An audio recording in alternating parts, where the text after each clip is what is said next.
नमस्कार साथियों, decode exam के इस ऑनलाइन पोर्टल पर मैं प्रशांत आप सबका स्वागत करता हूं। मॉडर्न हिस्ट्री के 200 मोस्ट इम्पॉर्टेंट एमसीक्यू की इस सीरीज का ये मेरा दूसरा लेक्चर है, जिसमें मैं आपसे बात करूंगा क्षेत्रीय राज्यों जैसे कि मैसूर और पंजाब के बारे में। साथ ही साथ इस लेक्चर में हम बड़े डिटेल में बात करेंगे 4 आंग्ल मैसूर युद्ध और 2 आंग्ल पंजाब युद्ध के बारे में। इस सीरीज के पहले लेक्चर में हमने देखा था भारत में यूरोपीय कंपनियों के आगमन को, तो बड़े विस्तार से उसको हमने समझा है। तो अभी तक अगर आपने इस सीरीज के पहले लेक्चर को नहीं देखा है तो आप इस चैनल पे जाकर के उसे देख सकते हैं। हम प्लेलिस्ट भी बना देंगे मॉडर्न हिस्ट्री 200 टॉप एमसीक्यू के नाम से, तो वहां जाके प्लेलिस्ट में आप उसे देख सकते हैं। ठीक है, जैसा कि आप लोगों ने मुझे बताया कि टॉपिक वाइज ही ठीक रहेगा, तो हम टॉपिक वाइज ही चल रहे हैं। साथ ही साथ कुछ और भी सुझाव आए थे आप लोगों की तरफ से, उन सुझावों पर भी हमने काम किया है जो आपको इस लेक्चर में दिखेगा। ठीक है, तो इस सीरीज को हम शुरू करें उससे पहले हम आपको बताना चाहेंगे कि जितने भी लेक्चर इस चैनल डिकोड एग्जाम पर अपलोड होता है उसकी पीडीएफ अगर आपको चाहिए तो आप हमारे टेलीग्राम चैनल @decode exam को ज्वाइन कर लें, तो वहाँ सारी पीडीएफ जो है हम उपलब्ध कराते हैं। ये जो सीरीज है, इस सीरीज के पीडीएफ आपको इस सीरीज की समाप्ति के बाद मिलेंगे। ठीक,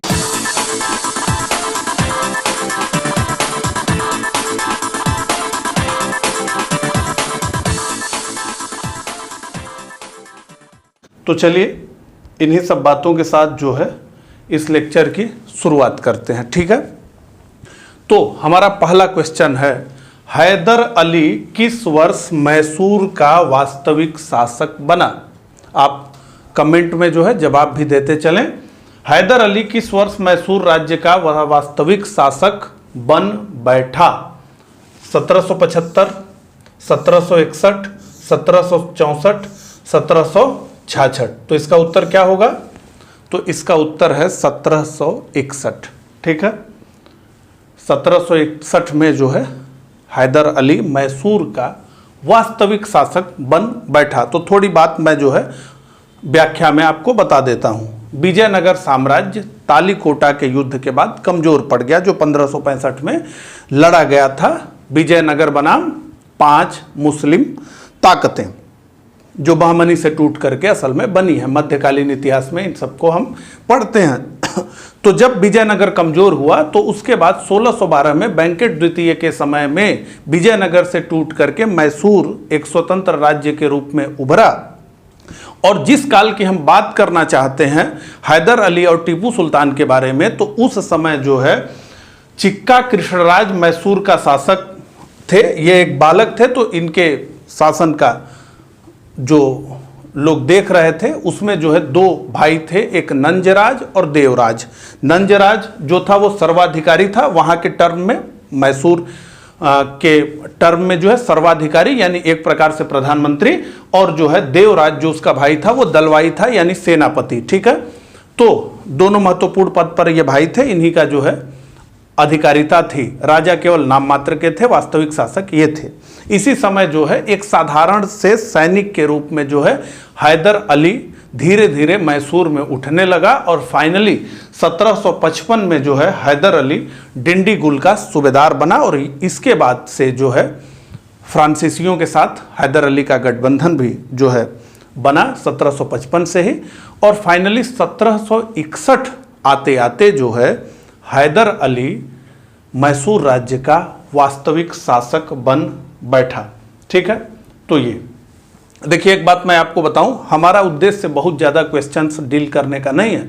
हमारा जो एम है वो ये है कि पूरा चैप्टर आपको हम करा दें, और ये केवल लोअर पीसीएस के लिए नहीं, किसी भी एग्जाम की आप तैयारी कर रहे हो जिसमें मॉडर्न हिस्ट्री पूछी जाती है वो आपका एकदम जो है क्लियर हो जाएगा। और इसलिए स्टोरी टेलिंग के साथ आप चीज़ों को समझते हैं तो आपको बहुत सारी चीज़ें समझ में आती हैं। तो अब अगले प्रश्न की तरफ हम बढ़ते हैं। अगला प्रश्न क्या है?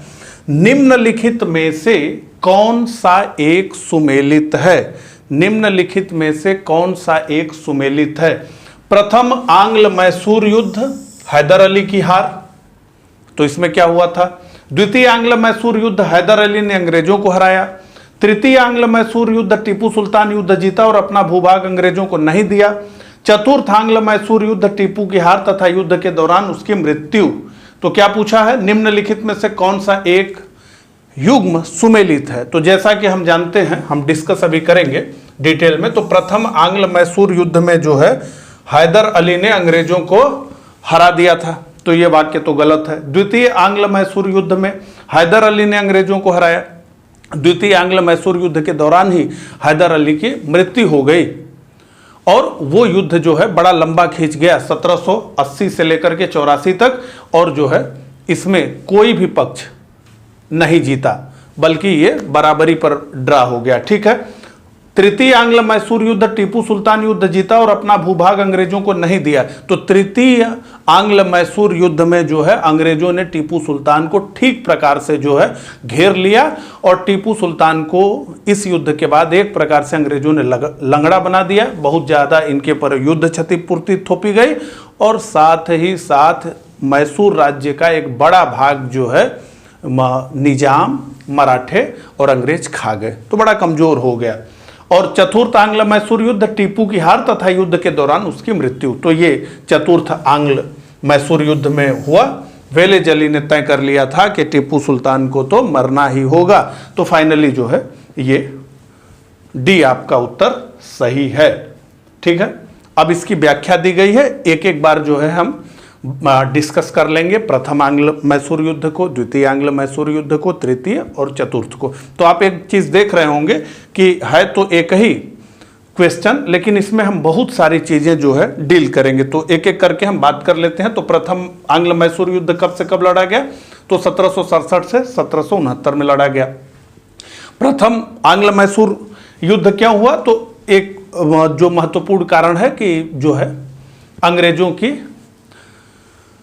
आक्रामक साम्राज्यवादी नीतियों के कारण हुआ, क्योंकि हम जानते हैं कि 1757 में प्लासी के युद्ध में बहुत आसानी से अंग्रेजों ने जो है बंगाल को हथिया लिया था और फाइनली 1764 में बक्सर के युद्ध के बाद तो पूरा का पूरा जो है बंगाल, उड़ीसा, बिहार अंग्रेजों की गोद में जाकर के गिर गया था। और ऐसे में अंग्रेजों को लगता था कि अब तो वो भारत के जो है सबसे बड़ी शक्ति बन चुके हैं और फाइनली ये उन्होंने किया कि जो सफलता हमें पूर्व में मिली है, यानी बंगाल, बिहार, उड़ीसा मिली है, उसी सफलता को हमें दक्षिण में दोहरा देनी है। और ये मूल कारण रहा इस युद्ध का। तो यह युद्ध क्या हुआ? 2 वर्ष तक चला, लेकिन अंग्रेजों की सोच के विपरीत हैदर अली बहुत मजबूत निकला और हैदर अली ने प्रथम आंग्ल मैसूर युद्ध में अंग्रेजों को उनके घुटने पर बैठा दिया और यहां तक कि मद्रास के पास पहुंच गया, जो उनका आधार था। आधार यानी जो सबसे सुरक्षित जगह थी अंग्रेजों के लिए, मैसूर, मद्रास, बंबई और कलकत्ता, ये 3 प्रेसिडेंसी थी। तो दक्षिण में जो मद्रास था वहां तक, उनके आधार तक पहुंच गया और फाइनली बहुत अपमानजनक, मतलब जो है अगर ब्रिटिश इतिहास को देखें भारत में, तो इससे अपमानजनक स्थिति अंग्रेजों की कभी भी नहीं हुई थी जो हैदर अली के साथ हुई। तो बड़ी अपमानजनक संधि ये जो है हुई और इस संधि का क्या नाम था भैया? तो मद्रास की संधि इसको हम कहते हैं। ये सीधे सीधे परीक्षा में पूछा जाता है। ठीक है। उसके बाद क्या हुआ? द्वितीय आंग्ल मैसूर युद्ध जो है 1780 से 84 तक लड़ा गया। तो इसमें जो है मराठे अक्सर मैसूर पर आक्रमण करते रहते थे। मराठे उस समय भारत की सबसे बड़ी शक्ति थे। ठीक है। तो मराठों ने जो है जब आक्रमण किया तो मद्रास की संधि का पालन अंग्रेजों ने नहीं किया। वो तो उसी प्रकार के थे जैसा कि आप जानते हैं, अपनी बातों को न मानने वाले। तो इस संधि में, मद्रास की संधि में एक शर्त यह थी कि अगर हैदर अली पर कभी कोई तीसरी शक्ति आक्रमण करेगी तो अंग्रेज हैदर अली को सुरक्षा प्रदान करेंगे। लेकिन उन्होंने क्या किया कि हैदर अली की सहायता नहीं की, बल्कि उन्होंने जो है माहे एक बंदरगाह जो कि फ्रेंच के नियंत्रण में था। फ्रेंच कौन थे? तो हैदर अली के मित्र ही थे। तो उस बंदरगाह को इस युद्ध का लाभ उठा करके हथिया लिया। किसने? अंग्रेजों ने। एक तो सहायता नहीं की हैदर अली की, दूसरे जो है उसका एक क्षेत्र जो है जो फ्रेंच के अधीन था उसको हथिया लिया। इन सब कारणों से जो है द्वितीय आंग्ल मैसूर युद्ध लड़ा गया और इसी युद्ध के दौरान दोनों सेनाएं बड़ी मजबूती से लड़ती रही। इसी युद्ध के दौरान जो है 7 दिसंबर 1782 को हैदर अली की मृत्यु हुई और उसके बाद उसका बेटा टीपू सुल्तान ने चार्ज संभाल लिया। फाइनली जो है युद्ध बहुत लंबा खींच गया, आप जैसा कि देख रहे हैं 1780 से 84 तक। तो दोनों पक्ष में यह हुआ कि अब संधि हो जाए। तो अब इसके बाद जो है एक संधि हुई और उस संधि को हम किस संधि के नाम से जानते हैं? मंगलौर की संधि के नाम से जानते हैं। तो ये बराबरी पर छूटा हुआ युद्ध था। इसमें जो है एक दूसरे के विजित क्षेत्रों को लौटा दिया गया और मामला जो है समाप्त हो गया। अब जो है तृतीय आंग्ल मैसूर युद्ध जो 1790 से 92 तक लड़ा गया और इसमें जो है अंग्रेजों की चाल में कहा जाता है टीपू सुल्तान फंस गया और उसने अंग्रेजों के मित्र तामड़कोर के राजा के ऊपर आक्रमण कर दिया। ठीक है, यहां पर देखिए। और इस युद्ध में ये जो तीसरा युद्ध था ये फाइनली जो है इसमें स्पष्ट रूप से कौन जीते? तो स्पष्ट रूप से अंग्रेजों की जीत हुई। और जैसा कि मैंने आपको बताया कि टीपू सुल्तान को उन्होंने लंगड़ा कर दिया। देखिए जो है 3 करोड़ इनके ऊपर युद्ध क्षतिपूर्ति ठोका गया। टीपू का आधा राज्य जो है मित्रों में यानी अंग्रेज निजाम मराठा ये त्रिगुट बना करके युद्ध लड़ा जा रहा था। अंग्रेजों ने त्रिगुट बनाया था, अंग्रेजों का, हैदराबाद के निजाम का और मराठों, ये तीनों मिलकर के लड़े रहे थे। तो ये आपस में इन्होंने बांट लिया और टीपू की शक्ति इसके बाद बेहद कमजोर हो गई। और चतुर्थ आंग्ल मैसूर युद्ध मार्च 1799 में जो लड़ा गया और जो कि उसी वर्ष समाप्त भी हो गया। तो एक खतरा जो है लॉर्ड बेलेजली गवर्नर जनरल बन करके आ गया था भारत में और वो जो है टीपू सुल्तान को एक खतरे के रूप में देख रहा था, क्योंकि टीपू सुल्तान बहुत सारे ज़्यादा पत्र व्यवहार जो है कुस्तुतुनिया और जितने मुस्लिम शासक थे पूरी दुनिया में उनके साथ वो कर रहा था। फ्रांस के साथ पत्र व्यवहार कर रहा था। नेपोलियन का मामला जो है बन रहा था। तो इसलिए जो है संकित था वेलेजली और फाइनली जो है वो ये डिसाइड कर रहा था कि किसी भी प्रकार से जो है टीपू सुल्तान को जिंदा नहीं छोड़ना है, ये जो है परेशानी करेगा। और टीपू सुल्तान क्या कर रहा था कि वो समझ रहा था कि मैं बहुत कमजोर हो गया हूं, इसलिए विदेशी सहायता जो है प्राप्त करके अंग्रेजों को भारत से भगा दिया जाए। कम से कम मैसूर से तो भगा ही दिया जाए या कम से कम दक्षिण भारत से तो भगा ही दिया जाए। ठीक है, तो फाइनली ये तय हो चुका था कि अब कोई संधि वगैरह नहीं होगी। लॉर्ड बेलेजली ने तय किया था कि इनको मारना है और आर्थर बेलेजली उसके भाई ने इनकी जो है हत्या की।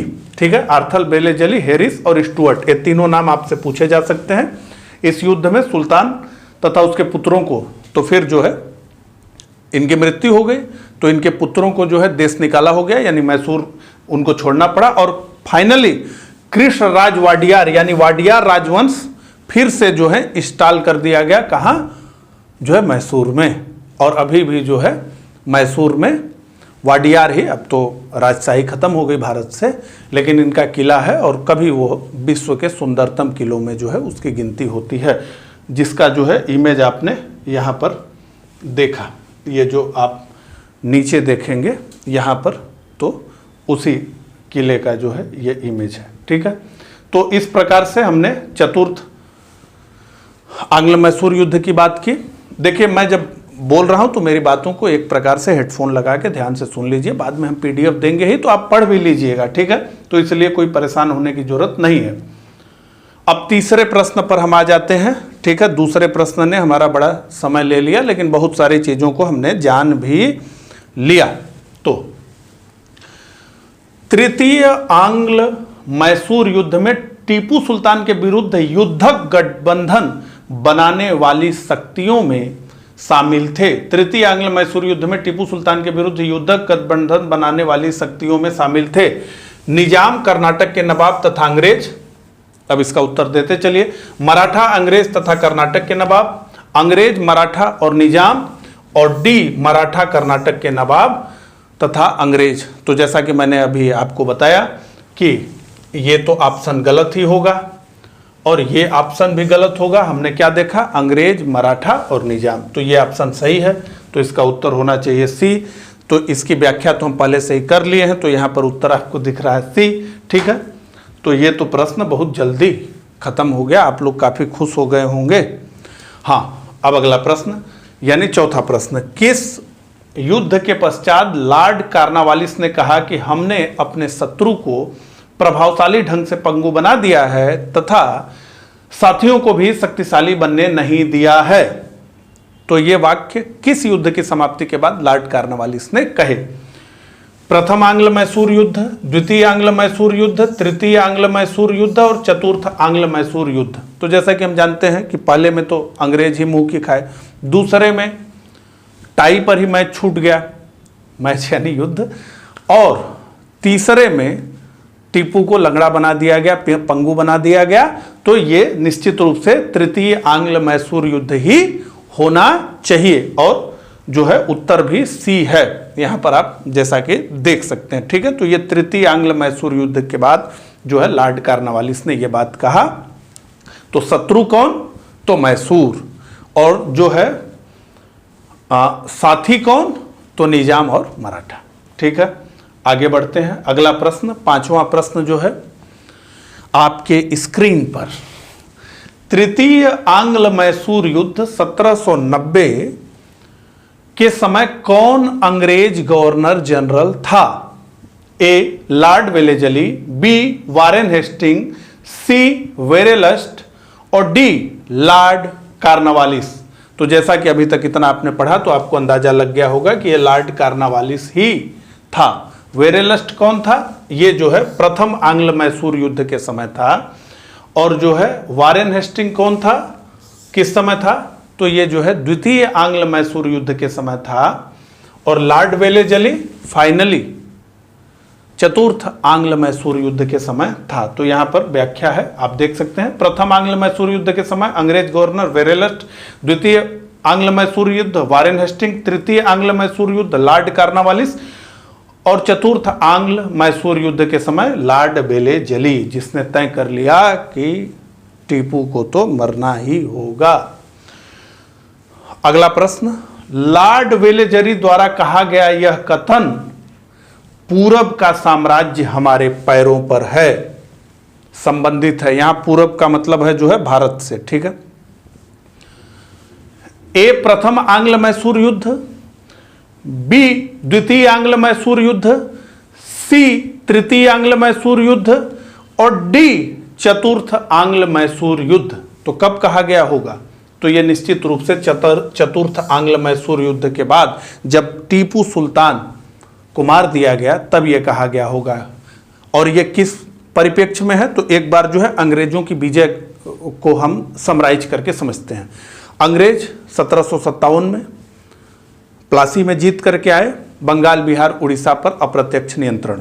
बक्सर में फाइनली वो जीते दोबारा, और इस बार जो है पूर्ण रूपेण वो जो है बंगाल बिहार उड़ीसा के क्या हो गए? शासक हो गए। यानी फाइनली पूर्वोत्तर भारत में अंग्रेजों का कब्जा हो गया।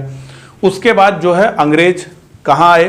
तो अंग्रेज आ गए जो है मैसूर। मैसूर के साथ कितने युद्ध हुए? 4 युद्ध हुए। तो इन 4 युद्धों के माध्यम से मैसूर को दबा दिया गया, उस पर अधिकार कर लिया गया। यानी फाइनली दक्षिण भारत पर की सबसे बड़ी शक्ति जो है अंग्रेज बन गए। उसके बाद 3 आंग्ल मराठा युद्ध हुआ। मराठा उस समय भारत की सबसे बड़ी शक्ति, तो मराठों को दबा दिया गया, पूरा मराठा संघ छिन्न भिन्न हो गया। तो ये, और उसके बाद 2 आंग्ल सिख युद्ध के माध्यम से पंजाब का विलय कर लिया गया। तो कैसे? प्लासी बक्सर, 4 आंग्ल मैसूर युद्ध, 3 आंग्ल मराठा युद्ध और 2 आंग्ल सिख युद्ध, कुल मिलाकर के ये जो है इन्होंने निर्धारित कर दिया अंग्रेजों को भारत का शासक के रूप में। ठीक है, तो ये समझ में आ गई बात। तो ये चतुर्थ आंग्ल मैसूर युद्ध के समय ये बात कही गई या उसके बाद कही गई। तो उत्तर में डी है, ये आप देख सकते हैं। आगे बढ़िए, 7वां प्रश्न अब। ठीक है, श्रीरंगपट्टनम में स्वतंत्रता का वृक्ष किसने लगाया? श्रीरंगपट्टनम में स्वतंत्रता का वृक्ष किसने लगाया? हैदर अली, ए, बी चिक्का कृष्णराज, सी टीपू सुल्तान, डी देवराज। तो इसका उत्तर होगा टीपू सुल्तान। टीपू सुल्तान, यहां पर इसकी व्याख्या लिखी गई है। तो फ्रांस से बड़ा गठजोड़ था टीपू सुल्तान का, और फ्रांस में उस समय जो है फ्रांस की क्रांति हो रही थी 1789 में।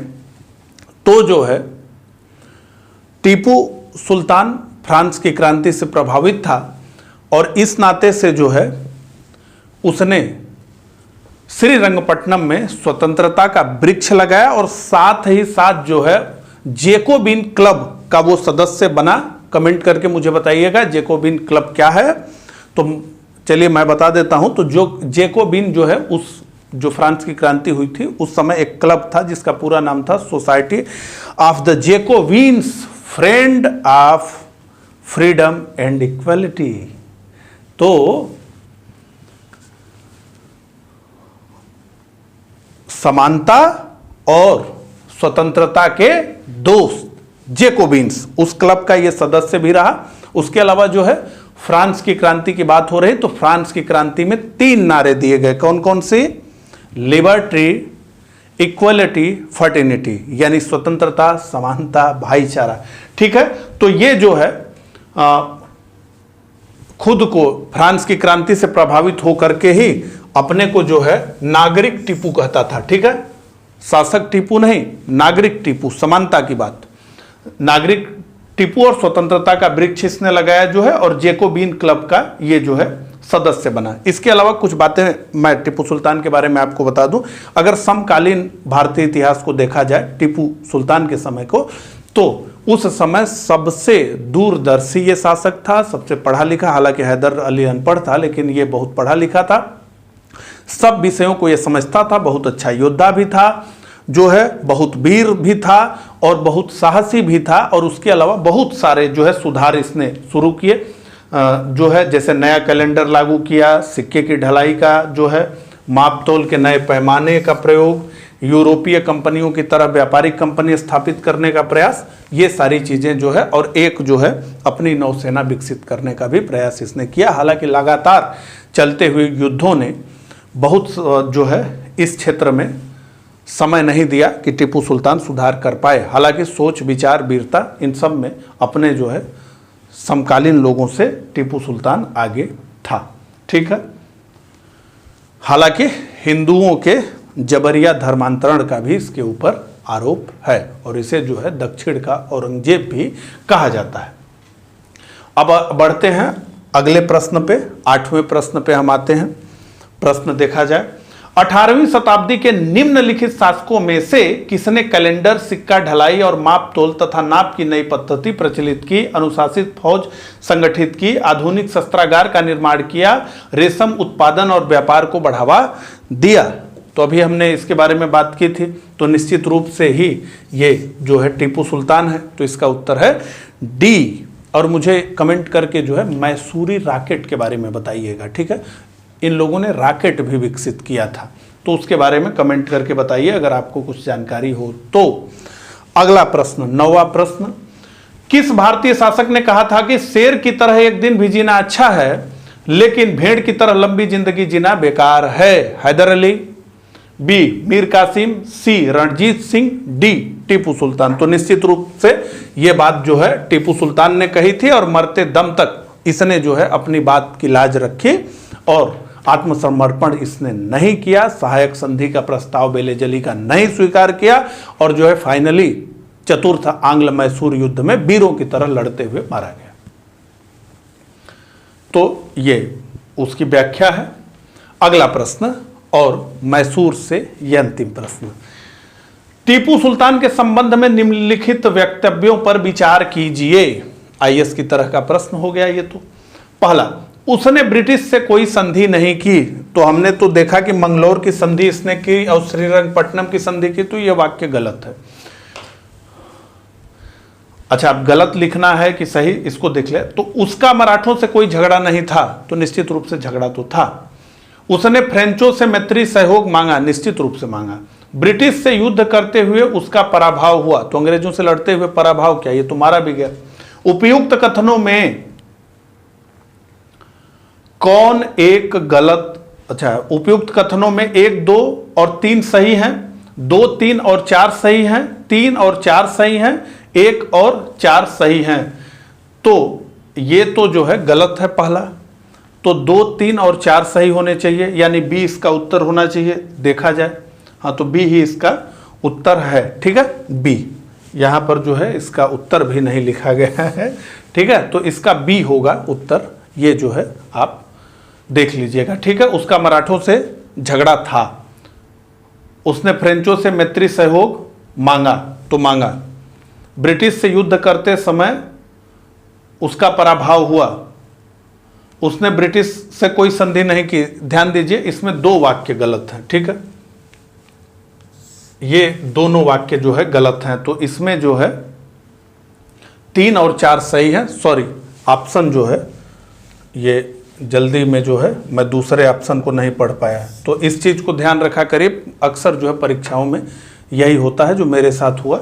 मैं इस वाक्य को जो है मिस कर गया और मुझे लगा कि इसमें लिखा है कि मराठों से उसका झगड़ा था, जबकि लिखा है नहीं था। तो यही नहीं है से गड़बड़ी होती है, तो इसका ध्यान रखिएगा। अभी आपने लाइव ही इसका एक एग्जाम्पल देखा, ठीक है।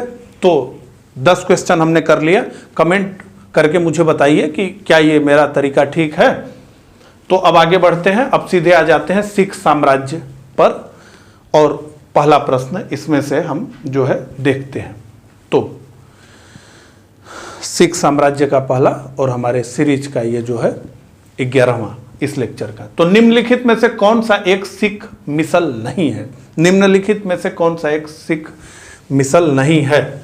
अहूवालिया, दलेवालिया, कन्हैया और अलीवाल, ठीक है। तो इसमें से अलीवाल सिख मिसल नहीं है, तो इसका डी है। यहाँ पे व्याख्या दी गई है। तो देखिए, मिसल अरबी का शब्द है, अरबी का एक शब्द है मिसल, जिसका मतलब होता है बराबर या एक जैसा। तो जब की बात हम कर रहे हैं, जब रणजीत सिंह राजा बन करके उभरे, बंदा बहादुर के बाद के काल के, तो उस समय जो है सिख साम्राज्य 12 मिसलों में जो है विभाजित हो गया था। 12 मिसलों में ये सिख साम्राज्य विभाजित था। उनके नाम यहाँ पर सारे के दिए गए हैं, ठीक है। तो रणजीत सिंह जिस मिसल में, मिसल यानी एक स्टेट ही समझ लीजिए, अपना ध्वज है, अपना प्रशासन है, सारी चीज़ें। तो महाराजा रणजीत सिंह सुकर चकिया मिसल में जो है पिता महासिंह के घर पर जो है इनका जन्म हुआ। तो अक्सर पूछा जाता है कि रणजीत सिंह किस मिसल से थे, तो रणजीत सिंह किस मिसल से थे?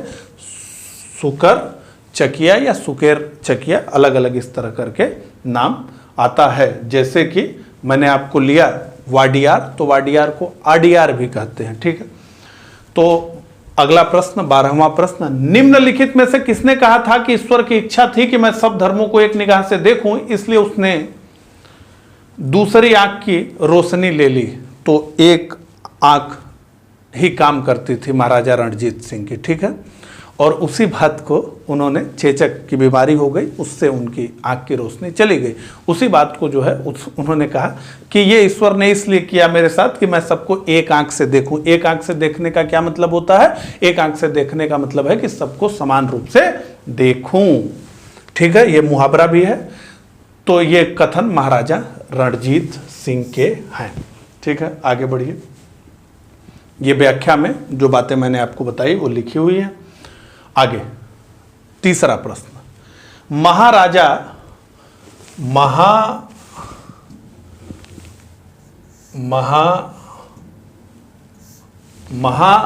रणजीत सिंह के राज्य की राजधानी थी? ए अमृतसर, बी पटियाला, सी लाहौर, डी कपूरथला। तो इसका जो है उत्तर होगा सी, ठीक है। इसकी व्याख्या किया है तो शेरे पंजाब इनको कहा जाता है, महाराजा रणजीत सिंह को जो है। और बहुत कम उम्र में ही इन्होंने विजय अभियान शुरू किया। 1799 में इन्होंने लाहौर पर और 1802 में इन्होंने अमृतसर पर अधिकार कर लिया।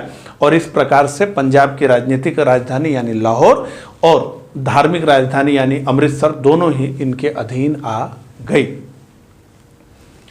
तो 14वां प्रश्न, रणजीत सिंह के राज्य में सम्मिलित था? रणजीत सिंह के राज्य में सम्मिलित था ए दिल्ली, बी काबुल, सी मकराना, डी श्रीनगर। तो श्रीनगर जो है महाराजा रणजीत सिंह के राज्य में सम्मिलित था। निश्चित रूप से दिल्ली, काबुल और मकराना तो नहीं ही था, ठीक है।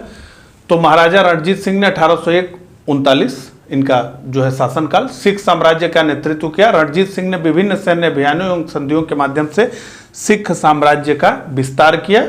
और कहाँ कहाँ? तो उसका भी डेट लिखा हुआ है। लाहौर 1799, अमृतसर 1802, अटक तक चले गए पेशावर के पास जो है 13 में, मुल्तान 1818 और बारी दोआब 1818, पेशावर जो है 1819, श्रीनगर और जम्मू कश्मीर का ये पूरा इलाका इनके पास था।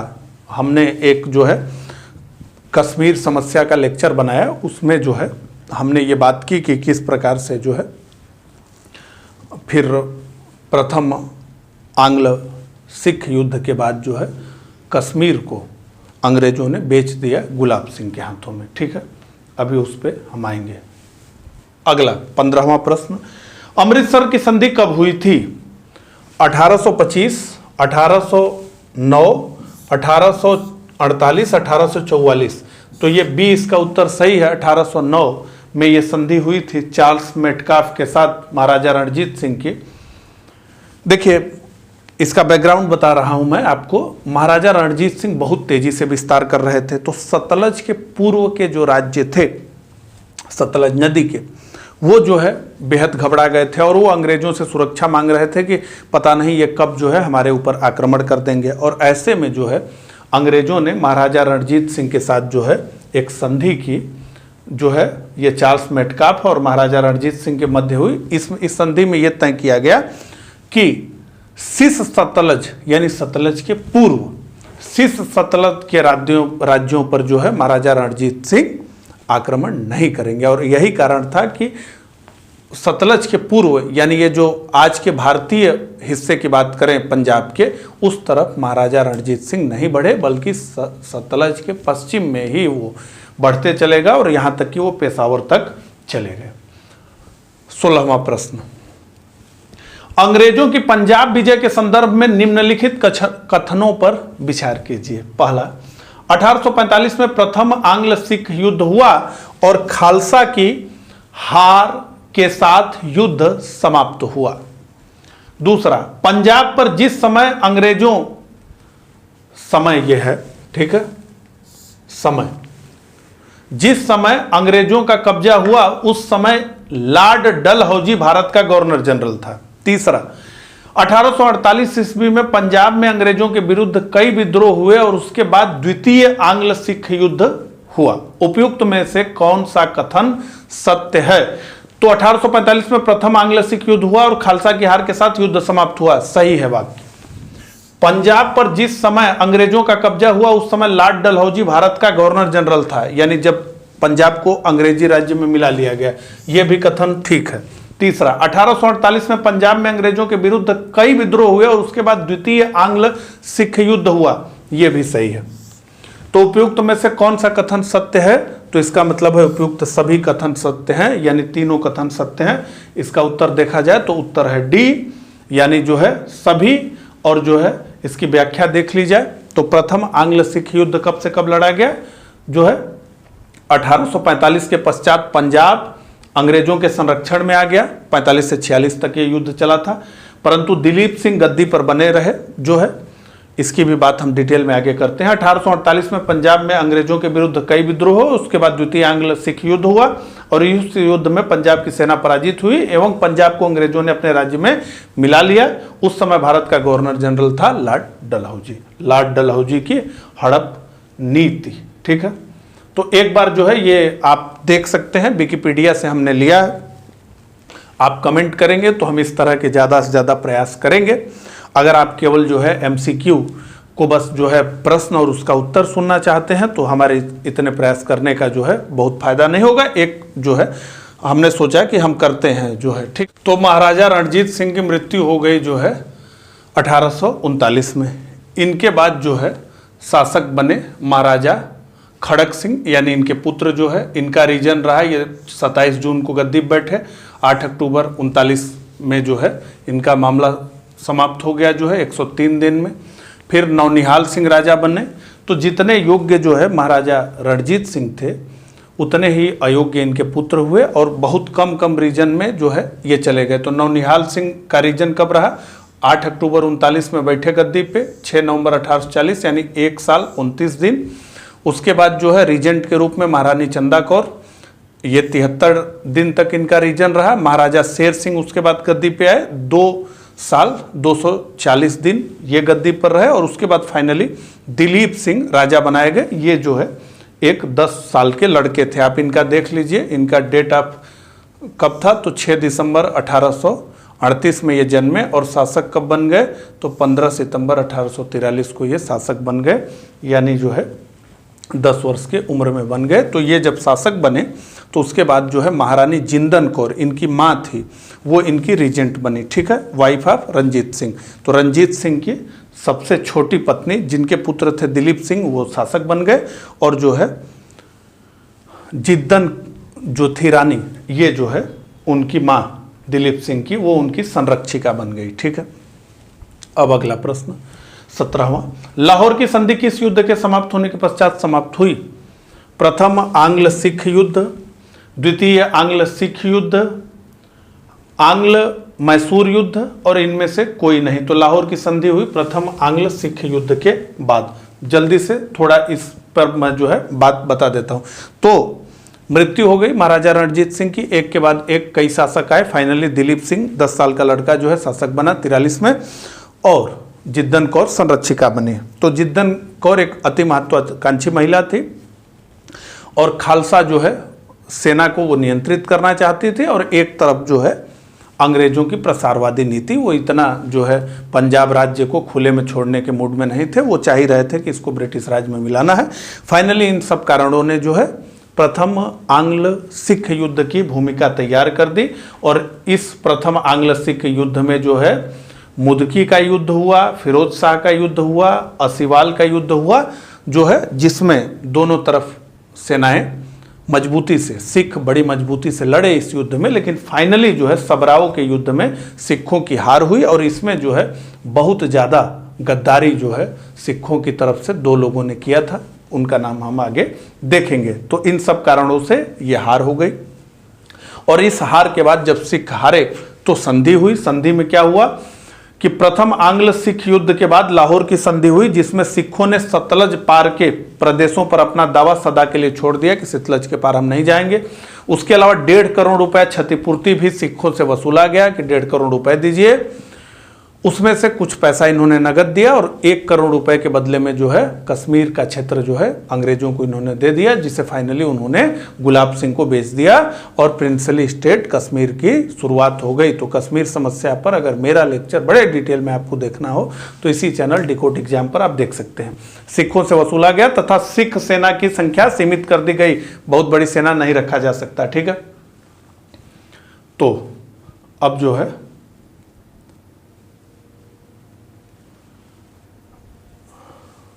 इसके अलावा जो है क्या क्या चीज़ें हुई जो है उसको देख लीजिए।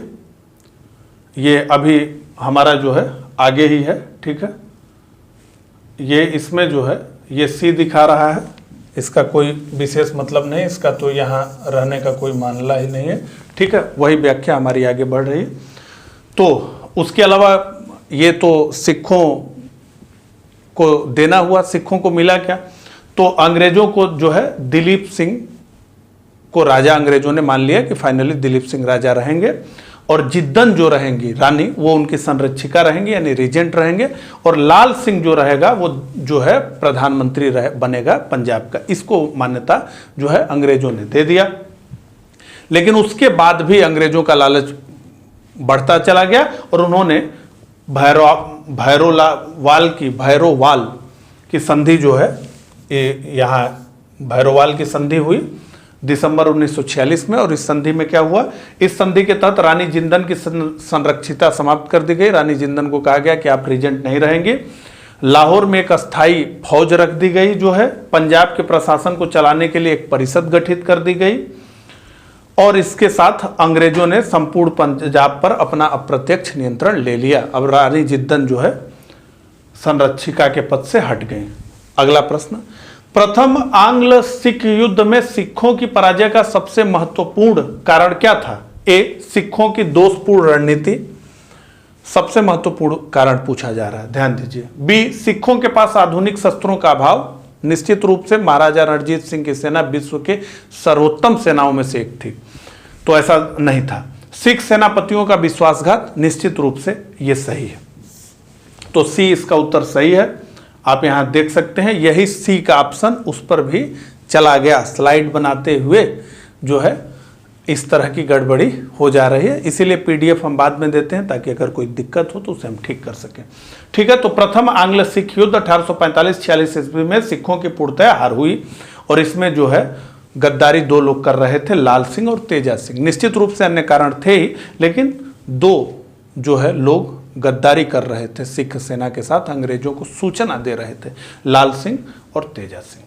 अगला 19वां, द्वितीय आंग्ल सिख युद्ध किस वर्ष लड़ा गया? ए 1848-49, बी 1850-51, सी 1854-1855, डी 1845-46। तो इसका उत्तर होगा ए 1848 से 49। ठीक है, तो ए इसका उत्तर होगा। इसमें देखिए क्या है कि देखिए अब संधि हो गई लाहौर की, भैरोवाल की भी संधि हो गई। इसमें क्या क्या हुआ, तो कहा गया कि सेना कम रखनी है, तो सेना कम रखनी है तो इससे क्या हुआ भैया, तो इससे जो है बहुत सारे सैनिक बेरोजगार हो गए। उसके अलावा जो है ये अपमानजनक संधि थी, तो सिखों के मन में तो था ही जो है। और उसके अलावा लॉर्ड डलहौजी आ चुका था गवर्नर जनरल बन के भारत में, वो जो है तो हड़प नीति वाला था, तो हड़पना चाहता था। इन सब कारणों से फाइनली जो है द्वितीय आंग्ल सिख युद्ध जो है की शुरुआत हो गई और इस युद्ध में जो है अंग्रेजों ने सिखों को बुरी तरह से हरा दिया। और इसके बाद जो है क्या हुआ, तो इसके बाद जो है पंजाब को अंग्रेजी राज्य में मिला लिया गया। दिलीप सिंह को जो है 5 लाख वार्षिक पेंशन दिया गया और उन्हें इंग्लैंड पढ़ने के लिए भेज दिया गया। और पंजाब का प्रशासन चलाने के लिए 3 की परिषद गठित की गई। ये सारे प्रश्न हर पॉइंट से प्रश्न बनते हैं। ठीक है, और उस परिषद में कौन था, तो हेनरी लॉरेंस था, जॉन लॉरेंस और चार्ल्स ग्रेविल। इन लोगों को पंजाब के प्रशासन को देखने का काम दे दिया गया। अगला और 20वां और अंतिम, युद्ध के माध्यम से ब्रिटिश भारतीय साम्राज्य में मिलाया जाने वाला अंतिम स्वतंत्र राज्य कौन सा था, तो अंतिम स्वतंत्र राज्य था पंजाब। ठीक है, हैदराबाद का तो अस्तित्व आज़ादी के बाद तक बना रहा, मैसूर का भी, अवध का भी, पंजाब अंतिम रूप से मिलाया गया। आंग्ल सिख युद्ध सबसे जो है बाद में लड़े गए। तो इस प्रकार से इस लेक्चर को हम जो है समाप्त करते हैं। यहाँ पे व्याख्या दी गई है, आप उसको जो है देख सकते हैं। आपको ये लेक्चर जैसा भी लगा हो, हालांकि लंबा हो गया मैं ये जानता हूँ, उस हिसाब से अपना कमेंट जरूर करिएगा। मिलता हूँ इसी तरह के अगले लेक्चर में, तब तक के लिए आप सभी को नमस्कार।